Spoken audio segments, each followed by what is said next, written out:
Di materi sebelumnya kita sudah belajar tentang bagaimana listrik, bagaimana magnet. Kemudian kemarin kita bahas ada beberapa komponen yang penting. Ada resistor, ada baterai, ada kapasitor, ada induktor. Ada 3 komponen penting itu. Kemudian kita bahas juga rangkaian, ada hukum Kirchhoff. Tapi di situ baterai itu ya mengalirkan arus yang searah. Nah, sekarang kita akan coba melihat arus bolak-balik. Jadi arusnya itu tidak satu arah saja, tapi dia ya bisa bolak-balik. Nah, sebetulnya arus bolak-balik ini secara praktikal dia banyak dimanfaatkan. Di hampir semua negara, listriknya itu menggunakan arus bolak-balik. Jadi listrik kita di rumah ini, ya di rumah Anda, ya menggunakan arus bolak-balik, bukan arus searah. Nah, kenapa digunakan arus bolak-balik? Minimal ada, sebenarnya ada banyak, tapi minimal ada 2 alasannya. Pertama, biasanya mesin yang digunakan untuk mengenerate listriknya, electricity-nya, untuk menghasilkan listriknya itu, dia mengadopsi prinsip putaran dan magnet. Seperti yang pernah kita bahas sebelumnya, kita bisa membuat atau banyak mesin atau alat itu mengadopsi prinsip putaran yang dipengaruhi oleh medan magnet. Nah, sehingga nanti akan muncul arus yang dihasilkan itu adalah arus yang bolak-balik. Jadi alasan pertamanya itu adalah mesin untuk memproduksi listriknya yang mengadopsi prinsip putaran. Mungkin kalau Anda masih ingat, waktu itu ada ya kira-kira kawat seperti ini, kemudian di sini ada medan magnet, dia kan berputar ya. Nah, prinsip ini yang digunakan untuk menghasilkan listrik. Itu yang pertama. Yang kedua, kalau tadi dilihat dari bagaimana listriknya dimunculkan, dihasilkan, yang kedua ini terkait dengan pengaplikasiannya. Bentar, saya tulis ya. Yang pertama ini alasannya, kenapa banyak negara, sebagian besar, kalau tidak semuanya, menggunakan arus bolak-balik. Pertama, karena alasan ya mesin yang digunakan untuk memproduksi listriknya. Yang kedua, pengaplikasiannya. Pengaplikasiannya dalam maksud dia akan memanfaatkan hukum Faraday. Masih ingat ya hukum Faraday? Hukum Faraday itu kita bisa mendapatkan arus listrik, kita bisa mendapatkan arus listrik yang disebabkan oleh medan listrik yang diakibatkan oleh beda potensial. Hukum Faraday kan beda potensialnya, sama dengan minus d flux per dt. D flux per dt. Flux ini flux magnet. Nah, kita bisa memanfaatkan hukum Faraday ini untuk mendapatkan beda potensial. Kita bisa memanfaatkan ini untuk menaikkan dan menurunkan eh, potensialnya.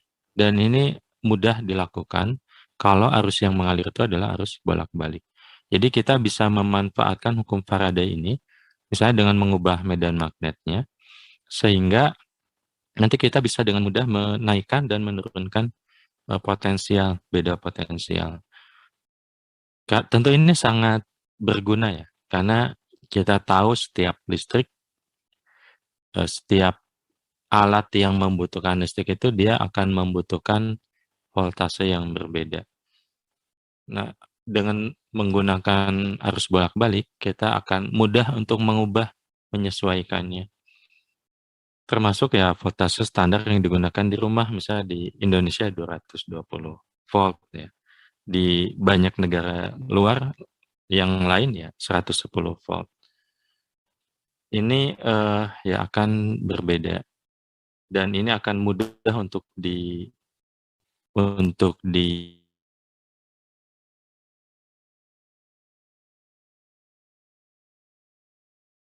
dia harus bolak-balik. Minimal ada 2 alasan. Kenapa banyak negara yang menggunakan arus bolak-balik pada instalasi listrik. Atau saya tulis pemanfaatan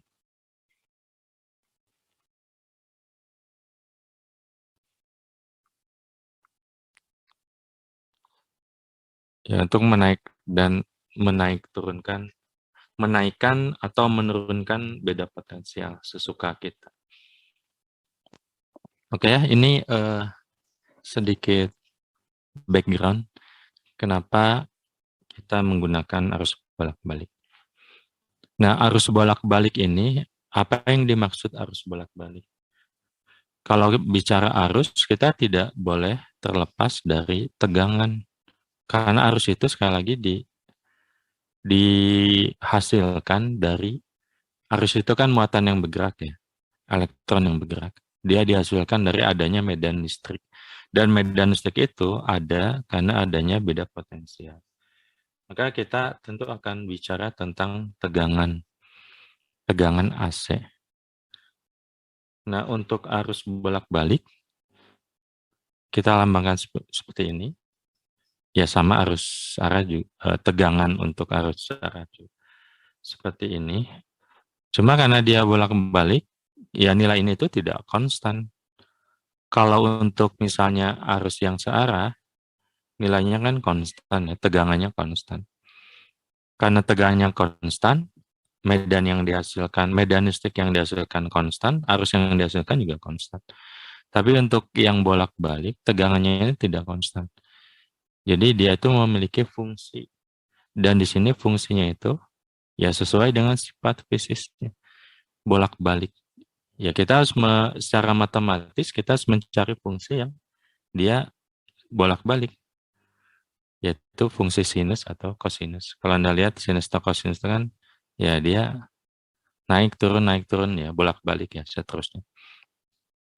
Nah, ini di sini kesepakatannya kita pakai fungsi sinus.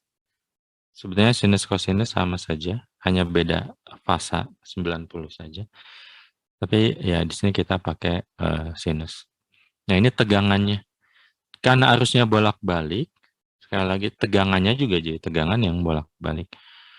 Yang ini GGL maksimum M ini amplitudo atau nilai maksimum. Ini adalah amplitudo.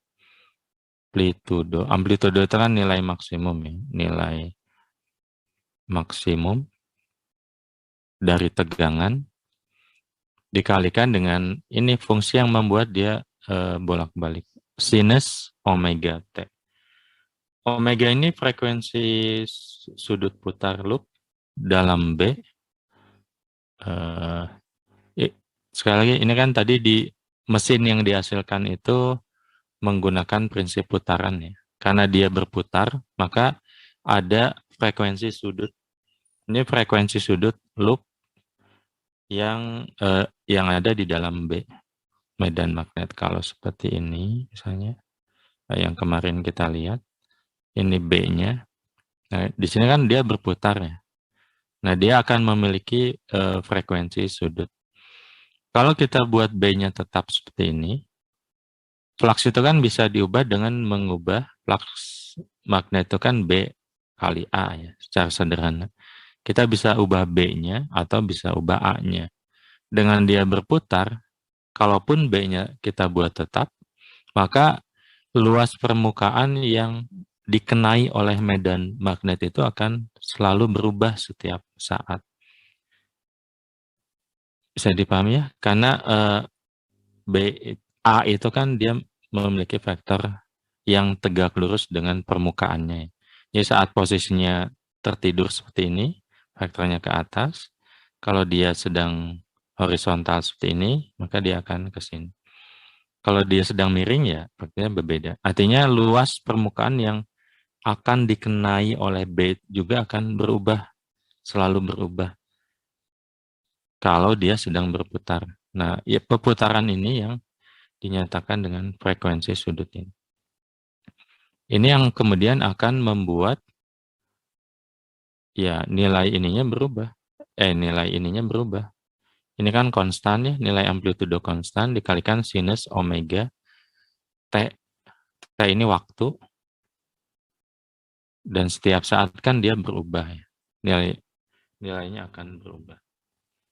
Nah, ini yang ini fungsi dari tegangannya. Jadi kalau arus arah itu tegangannya tetap, misalnya ini baterai tegangannya tetap, yang ini tidak. Tegangannya itu sesuai dengan fungsi yang ya yang saya kasih kotak ini. Itu tegangannya. Semoga bisa dipahami ya. Kemudian arusnya. Arus AC-nya. Ya, arusnya I sama dengan I maksimum kalikan dengan sinus omega T sama. Nah, cuma di sini ada bedanya. Bedanya itu minus V. Minus V ini apa? V ini beda fasa. Yang V ini adalah beda fasa. Beda fasa yang mungkin ada. Belum tentu ada, tapi mungkin ada. Jadi antara tegangan dan arus ini bisa saja fasanya berbeda. Fasa itu, ini kan sudut fasa ya. Bisa saja sudut fasanya berbeda atau fasanya berbeda. Kalau dia berbeda, maka perbedaannya itu adalah ini. Minus, kenapa minus? Yaitu kesepakatan saja. Jadi bisa plus, bisa minus, tapi kesepakatannya dan kita akan pakai itu ini nilainya minus.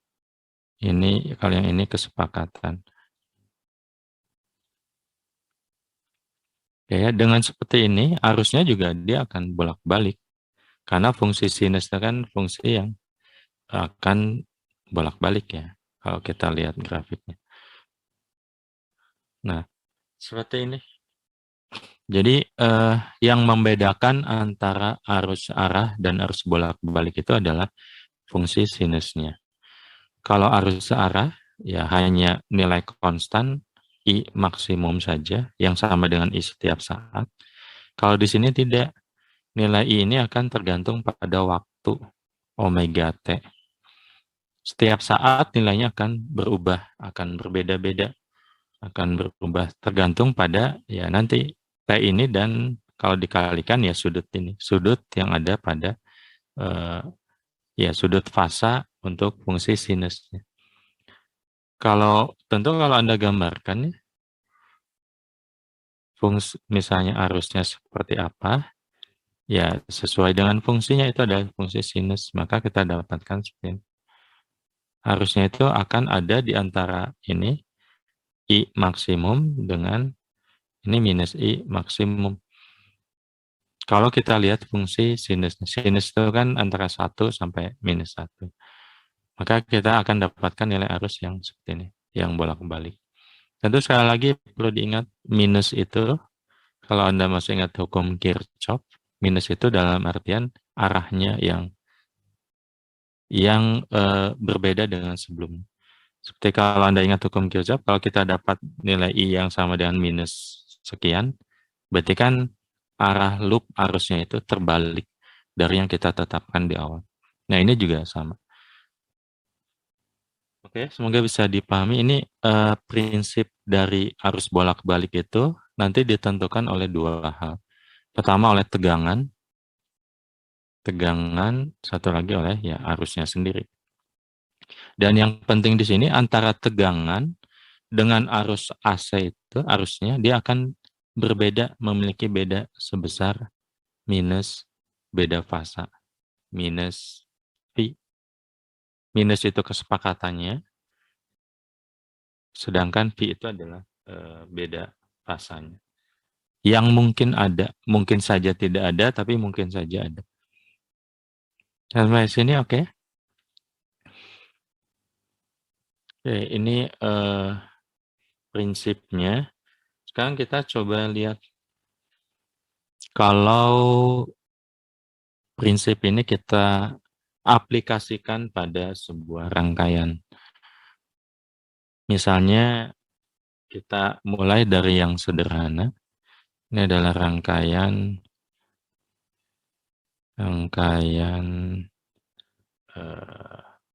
resistor. Resistor ya arus bolak-balik. Misalnya kita buat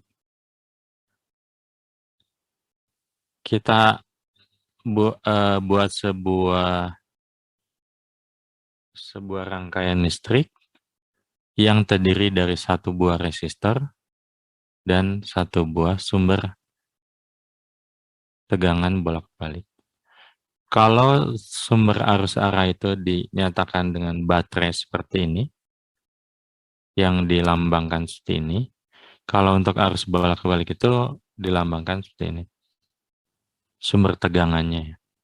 Ini untuk bolak-balik AC, ini untuk DC. Oke ya. Jadi kalau Anda lihat lambang seperti ini, ya ini adalah sumber tegangan untuk arus bolak-balik. Nah, apa yang bisa kita dapat dari sini? Pertama, tentu saja di sini hukum Kirchhoff tetap berlaku ya. Jadi kalau misalnya kita lihat di sini, misalnya saya mulai dulu dari menurut hukum Kirchhoff.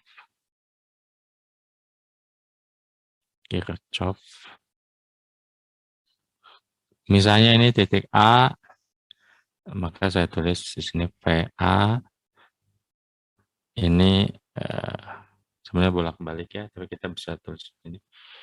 Plus ini minus I kali R sama dengan VA. Oke ya, berarti dari sini kan kita tahu bahwa ini sama dengan I kali R. I kali R itu I yang mengalir di sini, R. Atau yang I kali R ini bisa kita sebut juga, misalnya titik ini dan titik ini, kita ukur tegangannya. Ini ada PR. Tegangan yang melewati R, PR ya. Nah ini bisa kita tulis sebagai PR. Tentu logikanya kan ini rangkaian paralel ya. Antara yang dibuat paralel itu kan berarti yang ini dengan yang ini. Maka ya logikanya nilai ini akan sama dengan nilai PR. Oke. Dan menurut hukum Kirchhoff juga seperti itu, bahwa tegangan bolak-balik itu sama dengan IR, dan IR itu sama dengan V kali PR, bukan V kali R ini, PR. Tegangan yang diukur pada ujung dari sebuah resistor. Nah, dari yang ingin kita tahu itu PR. Berarti kan dari sini kita tahu bahwa VR ini nilainya sama dengan E. Dan E ini adalah sama dengan EM kali sin omega T. Oke ya. Ini VR, atau saya tulis saja VR. Ini sama dengan VR maksimum kali sin omega T. Jadi yang ini itu, ya saya ganti jadi ini. Kan sama ya, ini nilainya sama. Oke ya, ini yang pertama. Jadi kalau sebuah rangkaian terdiri dari sumber tegangan bolak-balik dan sebuah resistor, maka kalau pertanyaannya itu adalah berapa tegangan yang melewati resistor, atau beda tegangan di antara dua ujung resistornya atau VR. Ya VR itu di sini akan sama dengan sumber tegangan bolak-baliknya. Atau bisa juga ditulis VR ini sama dengan VRM kali sin omega T. Oke ya, nggak ada masalah ya. Jadi ya VR ini juga akan tergantung pada waktu. Itu poin yang pertama. Yang kedua, bagaimana dengan arusnya? IR. IR ini adalah arus yang melewati R. Ini IR. Ya, ini akan sama dengan bentar. I itu adalah, kalau kita lihat ini, hukum Kirchhoff yang ini, I itu adalah ya VR dibagi dengan R.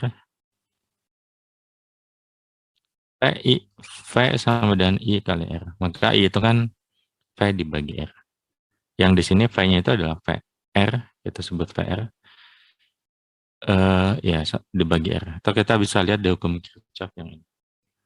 VR-nya itu adalah ya yang di atas. VRM kali sin omega T, ya ini dibagi dengan R. Yang ini kita sebut sebagai I maksimum, karena ya V I kali R.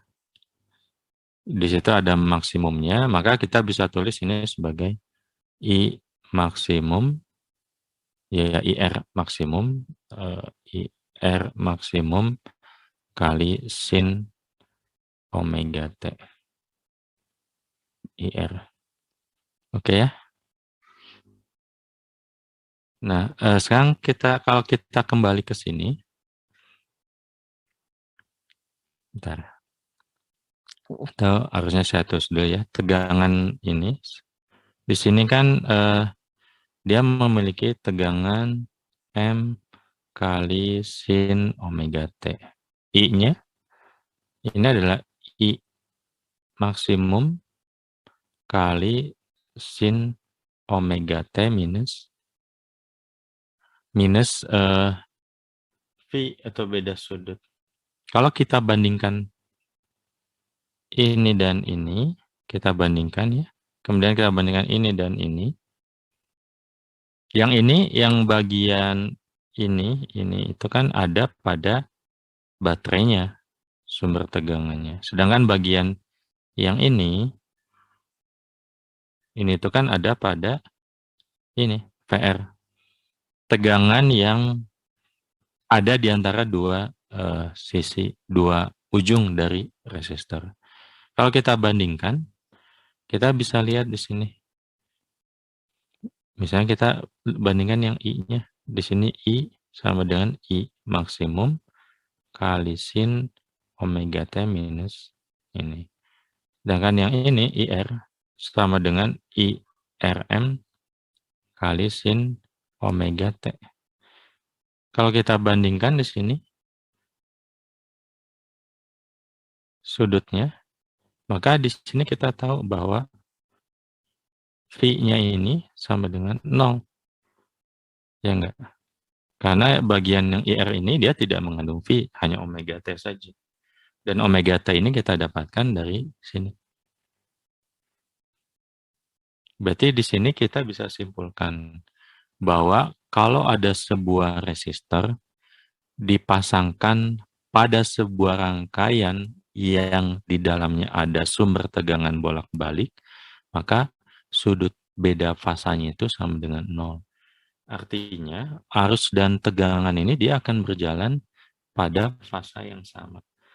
Kalau misalnya kita gambar sketsa dari diagramnya, fasa yang sama itu kan artinya, bentar ya, misalnya seperti ini. Kalau misalnya ini adalah tegangan, itu kan bolak-balik ya. Maka arus itu adalah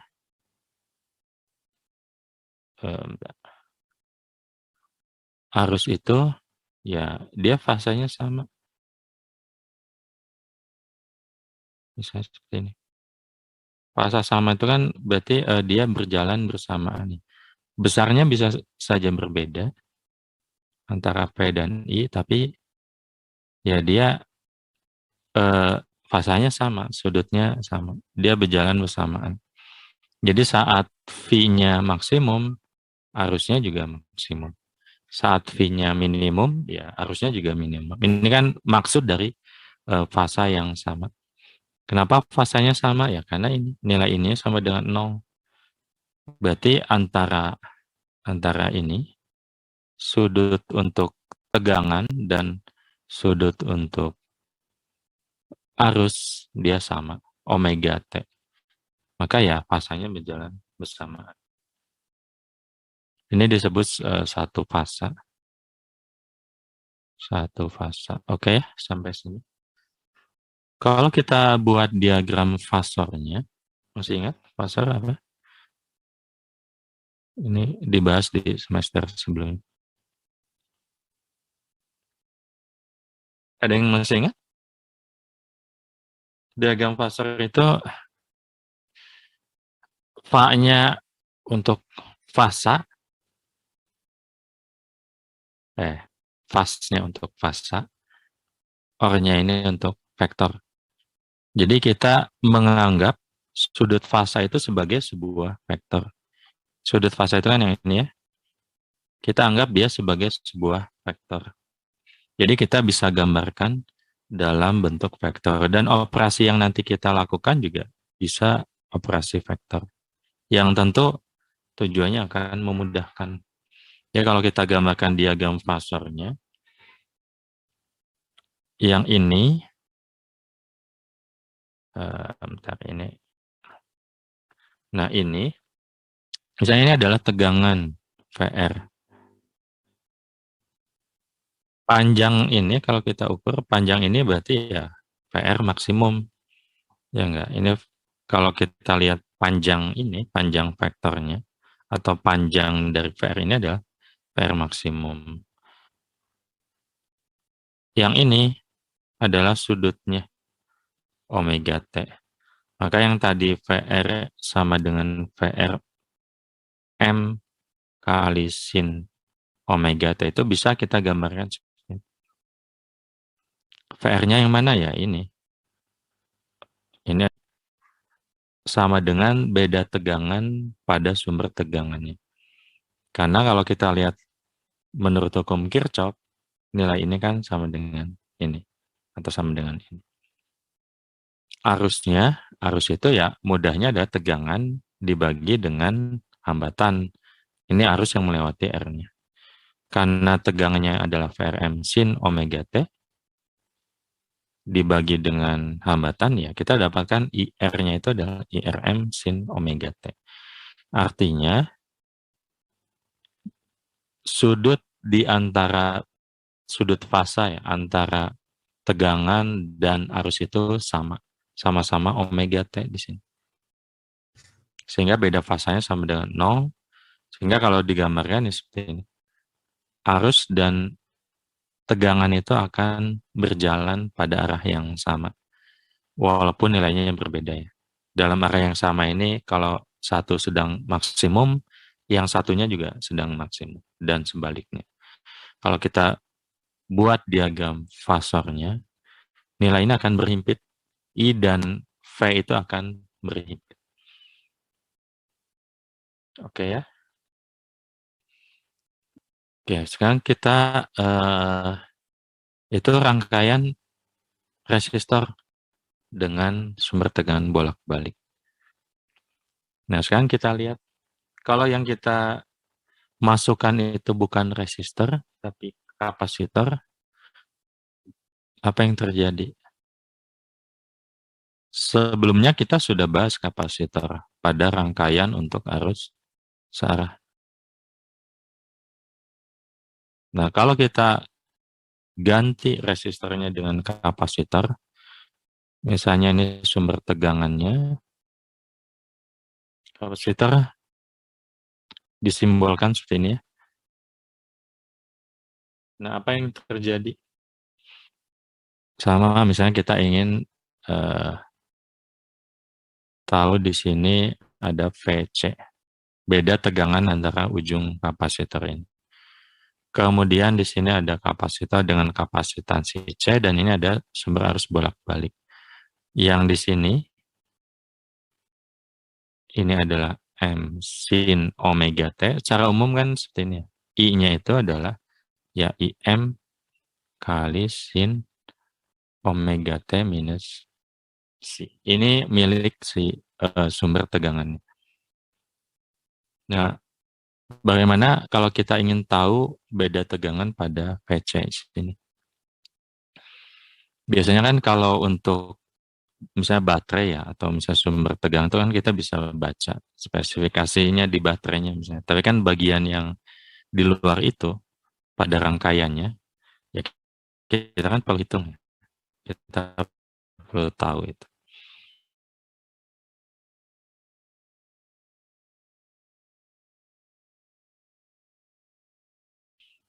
Cukup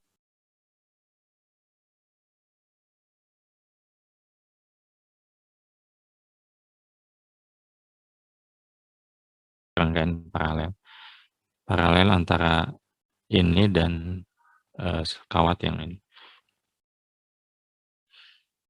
Maka VC ini sama dengan ya ini, atau mungkin lebih mudah kalau saya balik.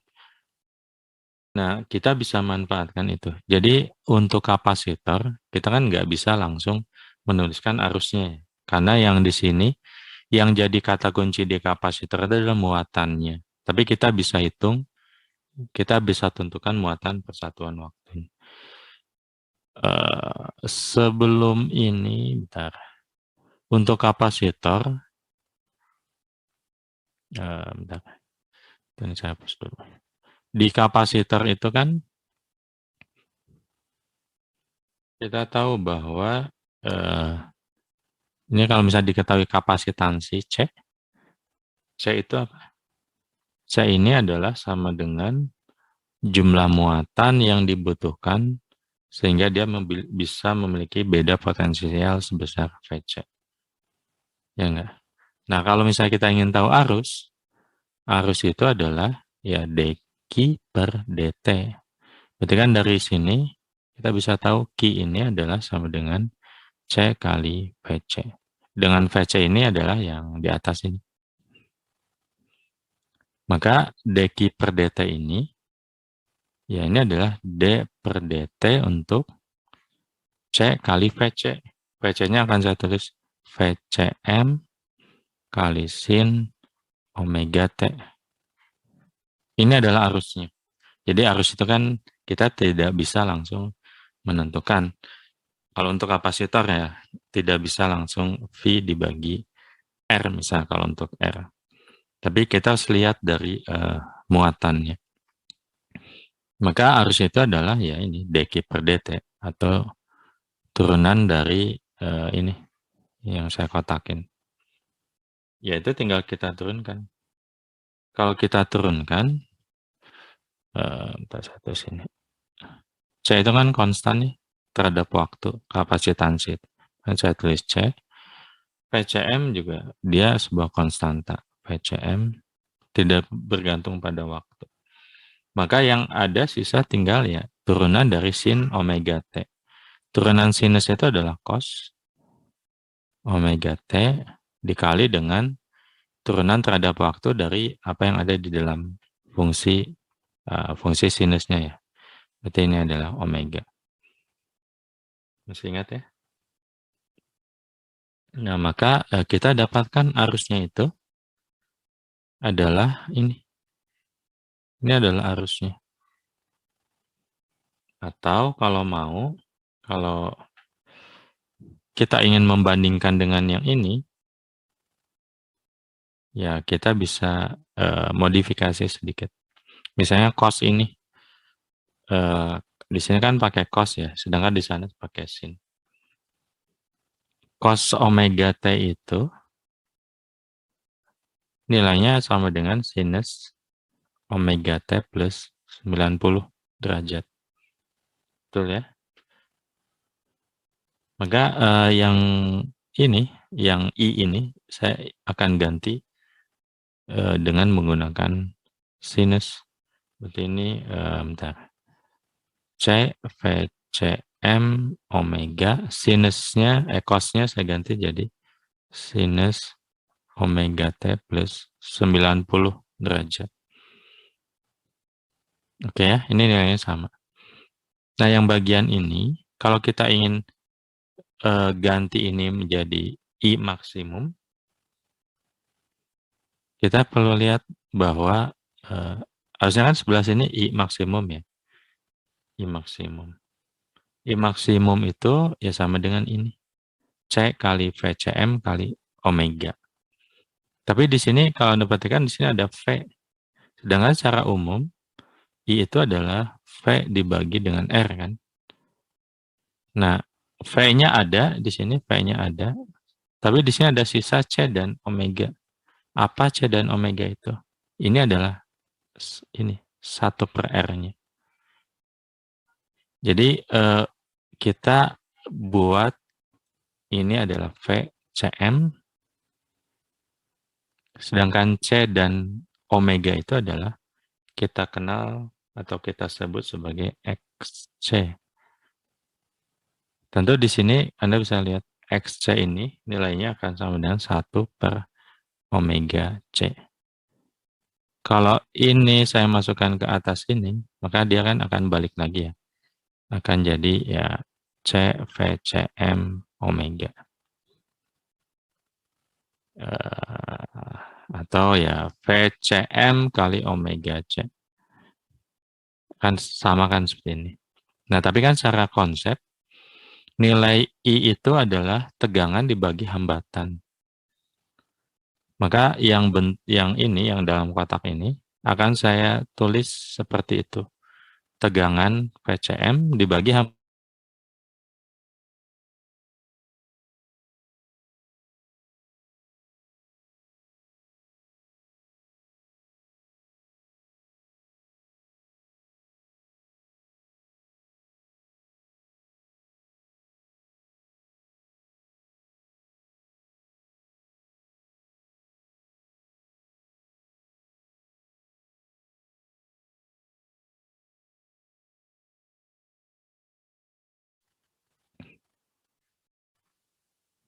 Nah, sampai sini oke.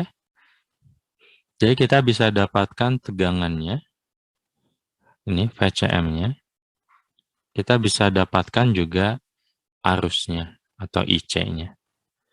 Sekali lagi, VC itu tegangan yang melewati kapasitornya, ini. Dan IC juga ya arus yang melewati kapasitornya. Kalau kita bandingkan dengan ini, dengan arus pada sumber tegangannya,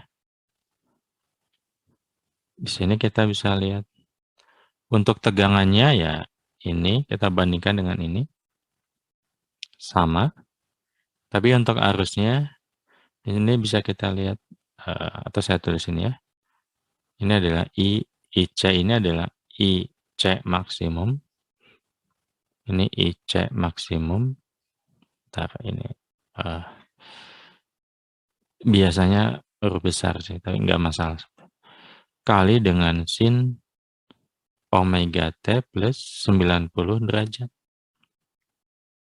Maka di sini kita bisa tahu beda fasanya berapa. Maka V-nya, beda fasanya itu tidak sama dengan berapa?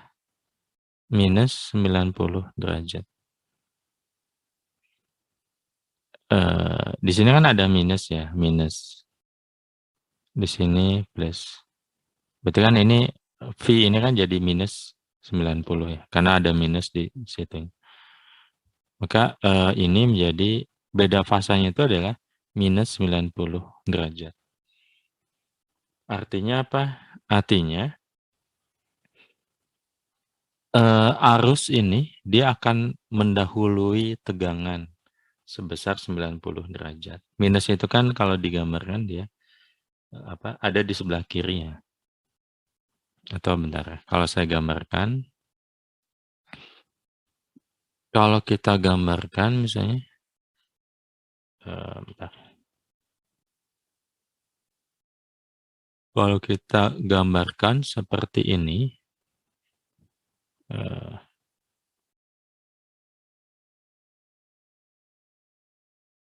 misalnya yang ini adalah tegangannya, ini tegangan, maka arus itu dia akan bergeser 90 derajat ke arah kiri. Misalnya ini.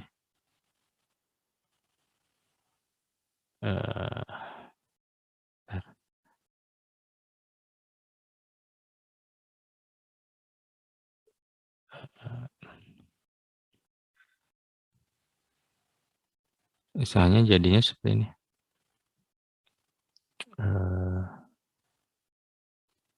Ya kira-kira lah ya. Berarti kan kalau ini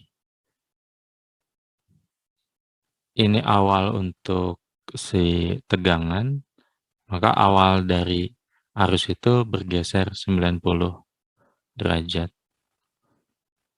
Ya sama kalau kita lihat bandingkan puncak dan puncaknya, maka beda antara puncak antara tegangan dan arus ini ada beda 90 derajat. Dengan arus yang hijau ini arus ini dikatakan mendahului tegangan. Arus mendahului tegangan. Tentu ini arusnya arus listrik, tegangan listrik. Sebesar ya 90 atau sebanyak 90 derajat. Jadi arus lebih dahulu 90 derajat dibandingkan dengan tegangan. Bisa dipahami? Jadi beda dengan yang tadi. Yang tadi itu kan antara arus dan tegangan itu satu fase. Dia berjalan bersama-sama walaupun besarnya berbeda, tapi dia bersama-sama berjalan dengan ritme yang sama. Tapi yang ini tidak. Kalau kita pasangkan kapasitor di sini, kita bisa lihat bahwa arus ini dia lebih dahulu dibandingkan dengan tegangan. Jadi kalau lebih dahulu itu dalam artian kalau di sini di saat T sama dengan 0 dia ada di puncak, nilai paling besar dari arusnya, tegangannya ada di nilai 0, nilai paling minimum. Demikian seterusnya. Anda bisa baca dari grafiknya. Kalau kita gambarkan dalam diagram fase, mungkin akan lebih terlihat ya. Tadi misalnya ini adalah tegangan VC, ini VCM, maka ini VC-nya. Ini adalah omega T. Maka arus itu mendahului, atau Anda mudahnya bisa aja baca sini. Bentar.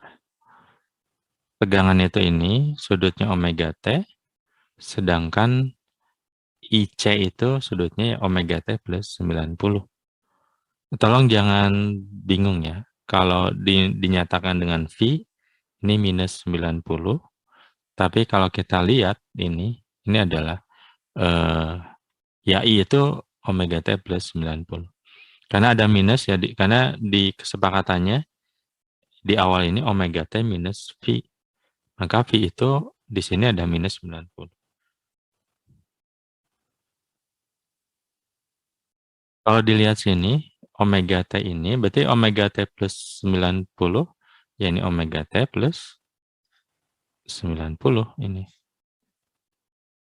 Yang ini, omega T plus 90. Berarti kan sudut ini 90 derajat ya. Ini omega T plus 90. Kalau ini yang V, ini adalah IC-nya. Ya, panjangnya ICM, nanti kita lihat besarnya adalah ini IC. Bisa dipahami? Ya, kalau kita gambarkan dalam diagram fase, akan terlihat bahwa tegangan itu seperti ini, maka arus itu adalah ada di sini 90 derajat ke arah kiri, sama seperti ini, 90 derajat ke arah kiri dari sudut tegangannya. Oke ya? Bisa dipahami? Jadi berbeda dengan saat kita pasangkan resistor. Kalau kita pasangkan kapasitor, yang terjadi itu adalah kita dapatkan tegangan dan arus yang tidak satu fasa. Arus ini dikatakan mendahului tegangan sebesar 90 derajat. Ini mendahului tegangan sebesar 90 derajat. Dan kalau kita gambarkan, visualisasikan, kita dapatkan bentuk seperti ini. Seperti ini tuh, seperti ini. Ini untuk arus, untuk tegangan yang warna biru. Dan kalau kita gambarkan dalam diagram fasor juga seperti ini.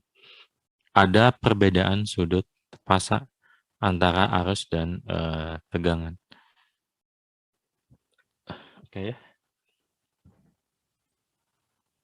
Ini yang kedua. Ganes, paham Ganes?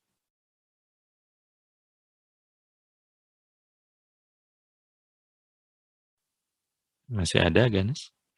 Pak, paham Pak. Oke. Kalau paham, ada satu lagi. Yaitu rangkaian AC. Ini kan kita masih lihat per komponennya. Komponennya adalah induktor. AC. Masih ingat induktor? Kita punya resistor, kita ada memiliki kapasitor, dan ada satu lagi induktor yang kemarin, yang sebelumnya sudah kita bahas. Kapasitor itu untuk menghasilkan medan listrik, induktor menghasilkan medan magnet. Kalau lupa, baca lagi. Kalau kita masukkan sebuah induktor, kan simbolnya seperti ini ya. Pada sebuah rangkaian yang di sini ada arus, sumber arus bolak-baliknya. Saya tulis lagi. Di sini tuh ini adalah M sin omega T. Dan di sini akan menghasilkan arus I maksimum kali sin omega T minus psi. Bagaimana dengan tegangan di sini? Yang kita sebut VL. Tegangan yang melewati induktor. Sama, untuk tegangan kita bisa ya menurut hukum Kirchhoff. Menurut hukum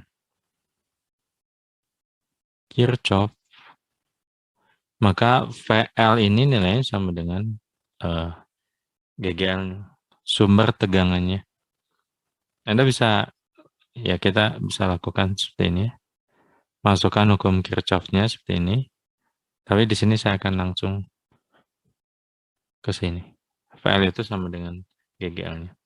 Tentu yang ini, VL ini, ya sama dengan ini tuh ya sama dengan ini. Ini adalah M kali sin omega T atau VLM kali sin omega T.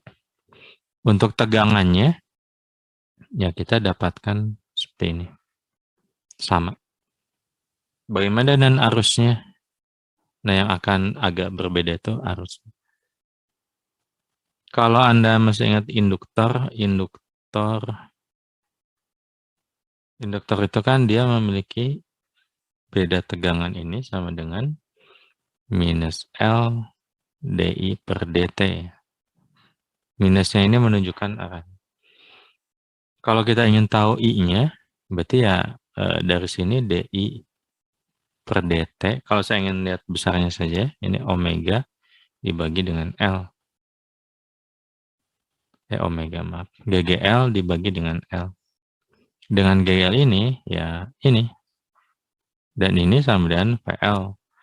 Berarti saya bisa tulis VLM sin omega T dibagi dengan L. Betul ya? Bentar.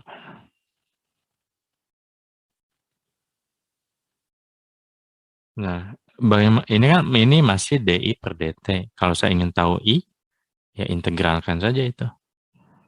Maka I ini, saya tulis di sini, I ini akan sama dengan ya integral dari VLM sin omega T dibagi dengan L. Tentu ini integralnya terhadap T, dt. Ini kan DI per dt ya. Kalau ini diintegralkan, kita dapatkan VLM itu kan konstan ya. Saya keluarkan dari integralnya, L juga konstan. Tinggal integral sinus omega T. Integral sinus itu adalah minus cos omega T dikali dengan integral yang ada di dalam sini, omega. Ada omega, saya tulis sini, omega di bawah. Oke ya, ya ini hasil integralnya. Maka I ini adalah ya VLM dibagi L kali omega kali minus cos. Nah, ini kalau mau kita bandingkan dengan yang di atas ini, ya kita bisa sederhanakan. Atau kita bisa ubah. Misalnya yang minus cos ini, minus cos omega T, ini kalau Anda ingat, ini nilainya sama dengan sinus omega T. Cos dan sin itu kan sama ya, cuma beda fasa.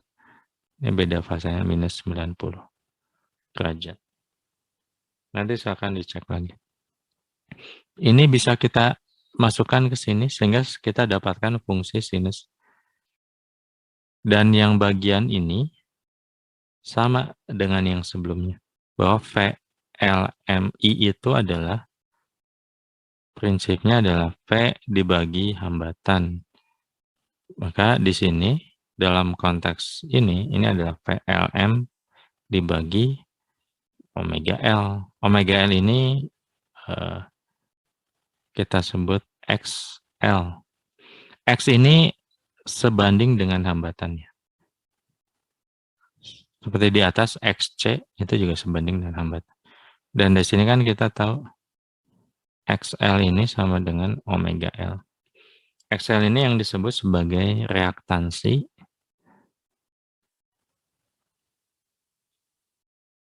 Kalau di atas kapasitif, untuk kapasitor, untuk induktor ini induktif. XL ini adalah reaktansi induktif. Maka persamaan yang, ini kan selingan. Yang ini, kita bisa tulis I, misalnya si IL, sama dengan IL maksimum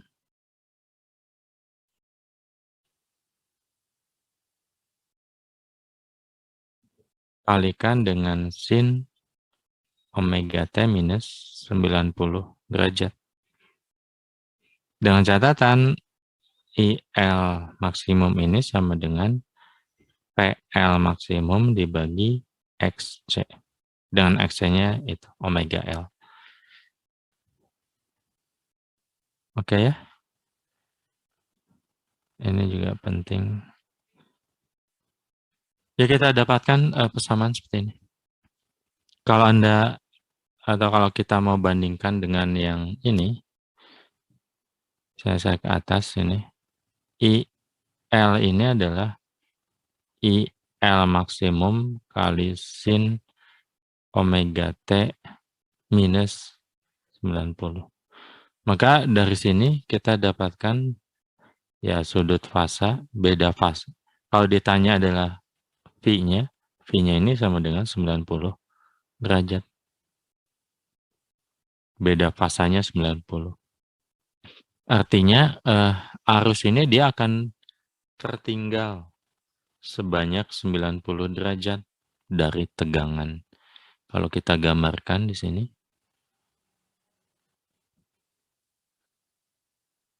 Kalau kita gambarkan, misalnya ini adalah tadi tegangannya. maka arus itu akan tertinggal. Tertinggal itu kalau misalnya ini awalnya dia di sini, maka arus itu awalnya akan di sini. Ini kan maksud dari tertinggal ya. Jadi dia berjalan duluan, kemudian arusnya belakangan. Dan ini bedanya ya 90 derajat. Ya, ini juga bedanya 90 derajat. Jadi dikatakan arus tertinggal 90 derajat dari tegangan. Kalau digambarkan dalam diagram fasor, berarti ini adalah VL atau VLM, ini VL, ini omega T, di mana IL-nya, arusnya. Ya, arus itu sudutnya adalah ini. Omega T minus 90. Berarti ini kalau omega T itu yang ini, ya tinggal kurangi 90. Nah, kita dapatkan seperti ini. Ini 90 ya. Ini adalah ILM. Ini adalah IL. Sudut yang ini kan omega T minus 90 ya. Ini kalau digambarkan seperti ini. Jadi kita punya tegangan di sini. Kemudian setelah itu kita punya arus di sini. Anda bisa bandingkan dengan antara induktor dan kapasitor ya. Kalau kapasitor itu ada di sebelah kirinya, arusnya mendahului tegangan. Kalau di sini arusnya tertinggal. Atau kalau dilihat diagram fasornya, yang satu arusnya itu ada di sebelah kirinya, yang ini ada di sebelah kanannya. Kanannya itu si PL, tegangan. Ada sebelah kanan tegangan sebesar 90 derajat. Bisa dipahami nggak? Jadi kalau dilihat ya, kalau sekarang yang dimasukkan di dalam rangkaian bolak-balik itu adalah sebuah induktor, maka kita dapatkan pertama tegangannya seperti ini. Kemudian kalau dilihat arusnya, ya seperti ini. IL, I maksimum, amplitudo, kalikan sin, omega T minus 90. Kalau ditanya V-nya, beda fasanya ya 90. Kalau ditulis ya ini ada omega T minus 90. Tolong jangan bingung karena di sini ada tanda minus yang tadi kesepakatan tadi. Oke, sampai sini bisa dipahami?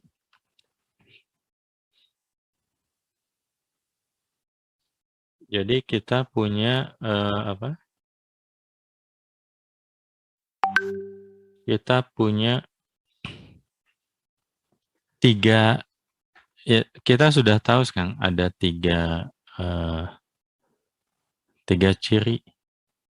Kalau sebuah rangkaian itu dipasangkan resistor pada sumber tegangan bolak-balik, kalau dipasangkan resistor yang terjadi seperti ini, tegangannya sama, arusnya juga satu fasa dengan tegangannya.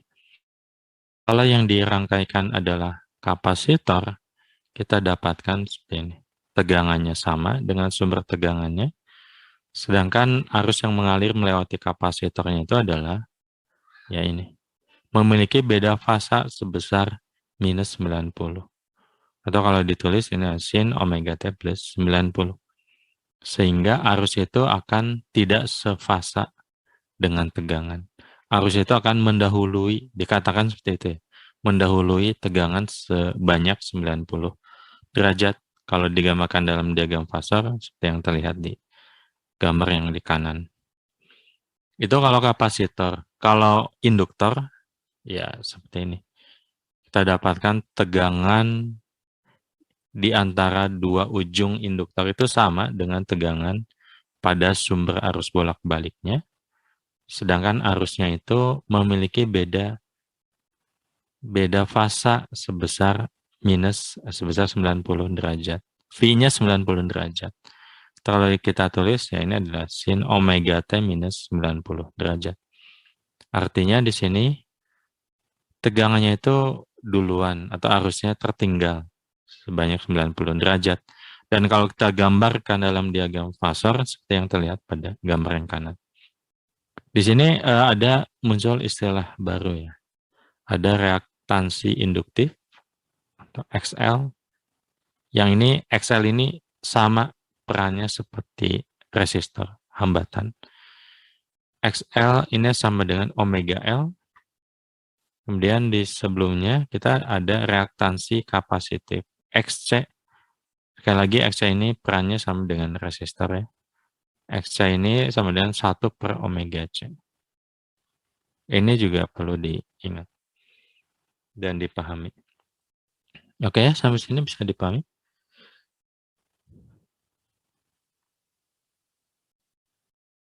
Isialinitia, paham nggak? Masih ada? Nggak ada? Oke. Armela masih ada? Masih ada, Pak. Paham nggak? Paham, Pak. Oke. Jadi ya, sekali lagi ini yang terjadi ketika sebuah resistor, sebuah kapasitor, dan sebuah induktor dihubungkan pada sumber tegangan bolak-balik. Ada 3 hal yang berbeda yang perlu dilihat. Oke, kalau ini bisa dipahami, sekarang kita lihat bagaimana kalau semuanya itu ada dalam satu rangkaian. Jadi kalau kita lihat rangkaian, tadi kan satu komponen dalam satu rangkaian. Kalau sekarang kita gabungkan semuanya, bisa kita sebut rangkaian RLC pada sumber arus bolak-balik. Bentar, ini seri ya. Sementara kita batasi untuk rangkaian seri. Rangkaian seri RLC. Berarti kalau digambarkan ya, ini adalah sumber tegangannya, katakanlah ini adalah R-nya, di sini ada L-nya, kemudian di sini ada C. Ini L, ini C. Nah, ini rangkaian seri RL dan C untuk sumber tegangan arus bolak-balik. Apa yang akan terjadi di sini? Pertama, ya sumber tegangannya sendiri, kembali kita tulis M sin omega T, ini untuk sumber tegangannya. I-nya adalah IM sin omega T minus I. Nah, sekarang dia melewati sebuah resistor, sebuah induktor, sebuah kapasitor yang dirangkai secara seri.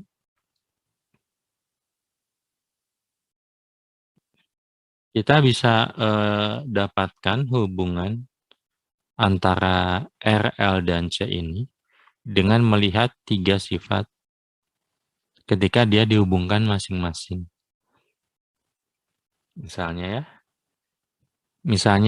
saya akan gambarkan diagram fasor. Diagram fasor itu di banyak kasus dia membantu ya, makanya diadakan makanya kita tulis diagram fasor. Seperti di semester 1 lalu, ya kita juga gunakan diagram fasor. Dan itu ya membantu untuk menyelesaikan kasus. Nah, misalnya di diagram fasornya. Pertama, untuk resistornya, kalau Anda ingat di atas, diagram fasor untuk resistor itu seperti ini. Antara tegangan dan arus itu kan satu fasa dengan sudut omega T. Nah, itu akan kita gambarkan di sini. Ini berarti di sini adalah VR, satu saja VR-nya, dan ada juga IR. IR. Oke ya. Kemudian kalau saya itu untuk R, untuk L-nya, kalau kita gambarkan di diagram Fuzzer yang sama, bentuknya seperti apa? L-nya itu adalah, VL-nya itu adalah di sini. Kita lihat L itu mana? Ini ya, induktor. Bentuknya seperti ini. Maka kalau saya tuliskan L-nya di sini, semua paham nggak? Ini adalah VL. VL-nya di sini. Dia memiliki sudut 90 dengan VR. Bisa dipahami? Kemudian satu lagi, VC.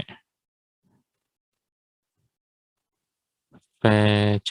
VC itu kan yang ini. Maka kita bisa gambarkan VC itu ada di sini. VC. Dan ini juga 90 sudutnya. Bisa dipahami nggak? Kalau kita gabungkan ketiganya, kalau ada rangkaian seri R, L, dan C, kita akan dapatkan bentuk seperti ini. Di sini adalah VR, ini adalah VL, ini adalah VC. Oke ya? Semoga bisa dipahami. Nah, berarti apa yang bisa kita bisa ini kan kita ingin tahu ya berapa tegangan, berapa arus pada rangkaian ini.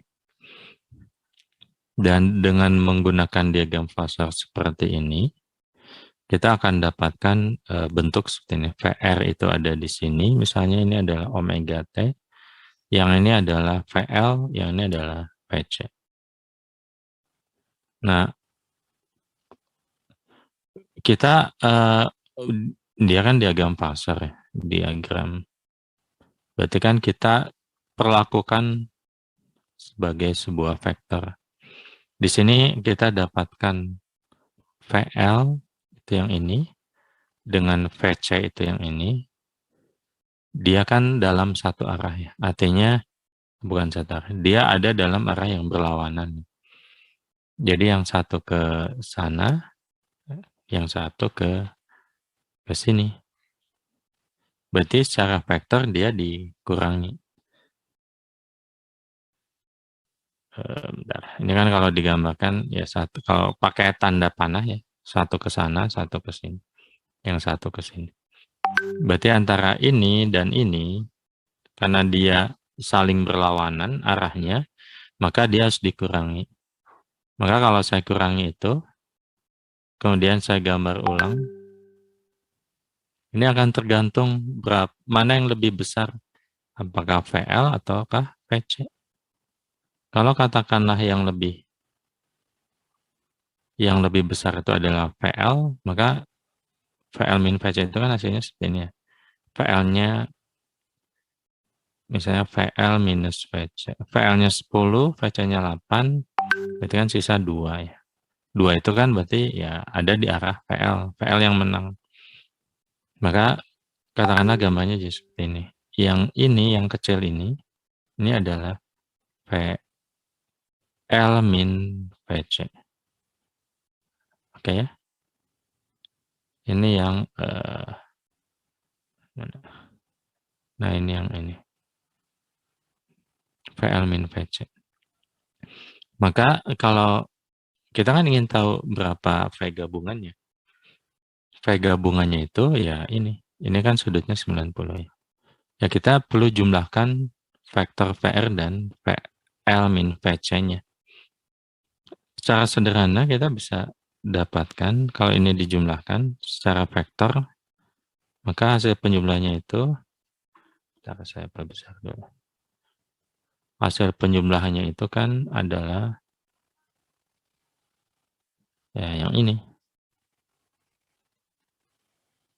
Ya enggak.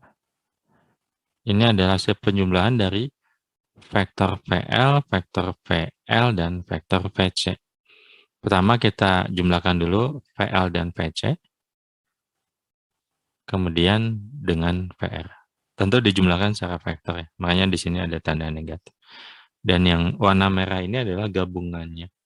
Jadi kalau ditanya berapa nilai hambatan atau tegangan gabungannya, ya kita dapatkan ini. Bisa dipahami? Ini kita tulis M. Ini juga kan sebenarnya M ya. Ini M, ini M.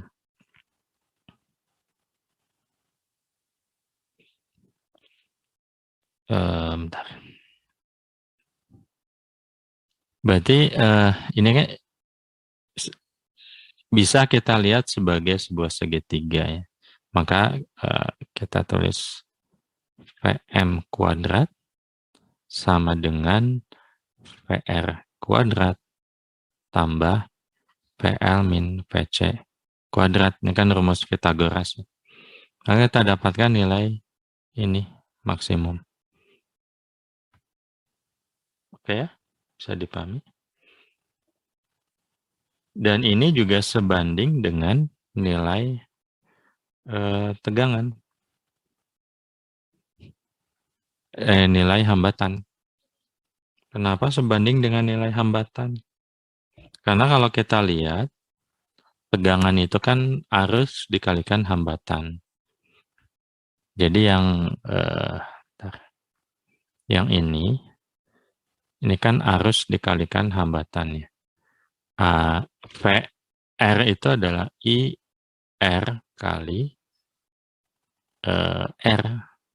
Ini juga IL kali R. Ini adalah IC kali kali XL, ini kali XC. Ini rangkaian seri. Maka IR, IL, dan IC itu nilainya akan sama. Karena dalam rangkaian seri, arusnya itu kan nilainya sama.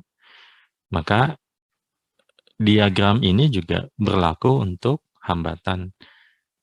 Yang tadi kita lihat untuk tegangan, dia juga berlaku untuk hambatan. Karena I-nya sama di sini. Bisa dipahami ya? Jadi yang ini kita juga bisa tuliskan sebagai kalau ini disebut ini kalau dalam konteks hambatan seperti ini, dalam konteks tegangan seperti ini, kalau hambatan bisa diistilahkan sebagai Z. Z ini hambatan total. Z ini hambatan total yang nilainya sama dengan ya R kuadrat ditambah XL min XC kuadrat. Atau ya kalau mau Z ini sama dengan R kuadrat XL min XC kuadrat diakarkan. Nah, Z ini disebut sebagai impedansi. Ada penamaan khusus, ini ada impedansi pada rangkaian ini. Jadi impedansi itu ya gampangnya adalah hambatan total pada rangkaian ini. Oke, bisa dipahami kah? Ini tegangan. Kalau arusnya bagaimana? Ya arus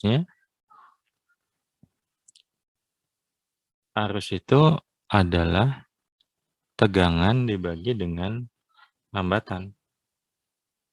Tentu ini tegangan maksimum ya. Karena ini kan tegangan maksimum dibagi dengan Z-nya. Ini adalah arus yang ada di sini. Tentu kalau mau ditulis ini adalah M dibagi Z-nya itu ya R kuadrat tambah XL min XC kuadrat. Ini arusnya. Bisa dipahami kah?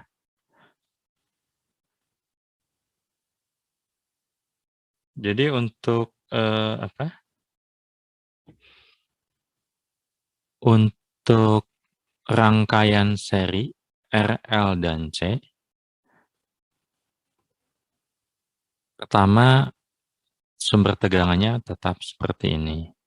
Kemudian kalau ditanyakan berapa tegangan maksimum atau berapa hambatan maksimum. Hambatan maksimum itu atau hambatan pada rangkaian ini, kalau misalnya kita punya sebelumnya rangkaian yang terdiri dari beberapa resistor, kan kita perlu menjumlahkan dulu nih berapa nilai resistansi penggantinya.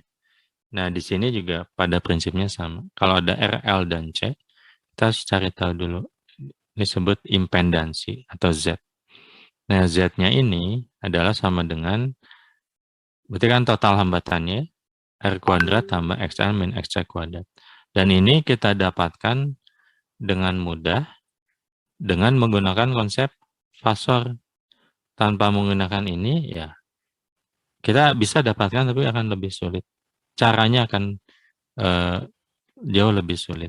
Tapi kalau kita menggunakan diagram fasor, hanya dengan melihat ini saja, melihat yang ini, kita bisa mendapatkan nilai Z. Z itu yang ini ya, Z yang warna merah ini. Oke ya. Kemudian arusnya berapa? Ya arusnya, ya ini tinggal tegangan dibagi dengan Z. Ini adalah arus yang mengalir. Kalau Anda ingin mengetahui arus yang mengalir di sini, pada rangkaian ini, kan dicari dulu rangkaian hambatan penggantinya, hambatan totalnya, kemudian dibagi dengan tegangan total, dibagi dengan hambatan total, kita dapatkan arusnya. Nah, di sini juga sama. Di sini adalah tegangan maksimumnya, dibagi dengan hambatan gabungan rangkaian ini, yang adalah ini. Oke ya. Oke.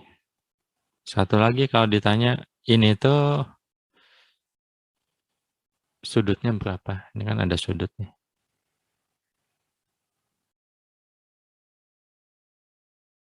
Bentar. Kalau yang ini omega T, nah ini sudut ininya. Sudutnya berapa? Kan kita perlu tahu sudutnya juga. Sebenarnya dilihat dari gambar ini, misalnya sudut ini ya, kita bisa lihat tangan si ini adalah sama dengan ini XL min XC dibagi dengan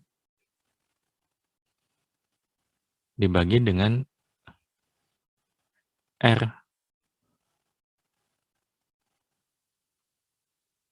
Betul ya? Tangan itu kan yang ini, berarti kan yang ini dibagi dengan yang ini. Itu ini R. Maka kita bisa dapatkan sudutnya. Ya sudutnya. Bentar, ini saya kotakin.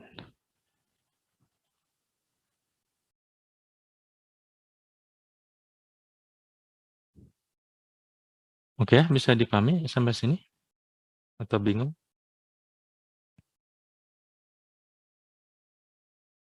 Mungkin nanti kita coba beberapa contoh soal ya.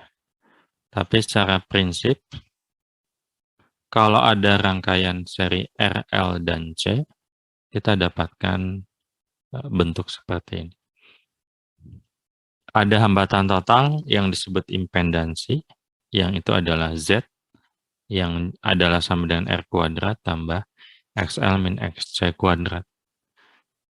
Kemudian ada arus yang mengalir, GGL maksimum dibagi Z, ada juga yang bentuk yang ini. Oke, ada yang mau ditanyakan dulu? Bisa dipahami? Kalaupun belum, silakan nanti dibaca ulang ya, catatannya. Kemudian nanti kita lanjutkan di pertemuan berikutnya. Mungkin ya nanti kita coba beberapa contoh soal. Ada yang mau didiskusikan dulu sebelum saya tutup? Oke. Oke, kalau tidak ada, pertemuan hari ini akan saya cukupkan sampai di sini. Pak, Terima izin kasih. bertanya, Pak. Oh ya, gimana?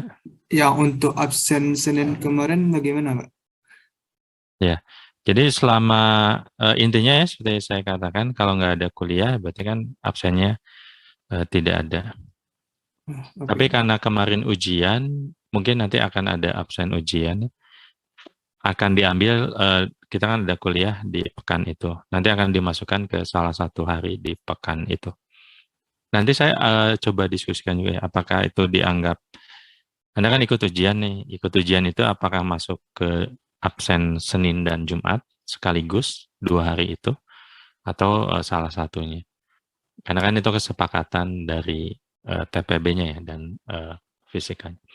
Jadi untuk saat ini Anda mungkin kalau tidak mengisi saat itu masih kosong, tapi nanti akan saya edit, bisa saya masukkan Senin dan Jumat itu sama dengan absen daftar hadir ujian, dua-duanya sekaligus atau nanti salah satunya.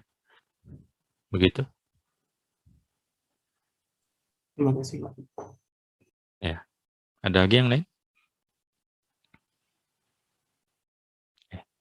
Oke.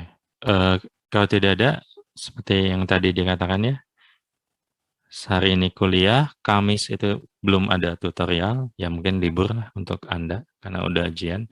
Kemudian Jumatnya kita kuliah lagi. Dan kuliahnya masih online karena sampai saat ini saya belum menerima update pengumuman. Oke, seperti itu. Terima kasih. Assalamualaikum warahmatullahi wabarakatuh. Selamat pagi semuanya. Terima kasih, Pak. Terima kasih, Pak. Terima kasih, Pak. Saya tutup ya.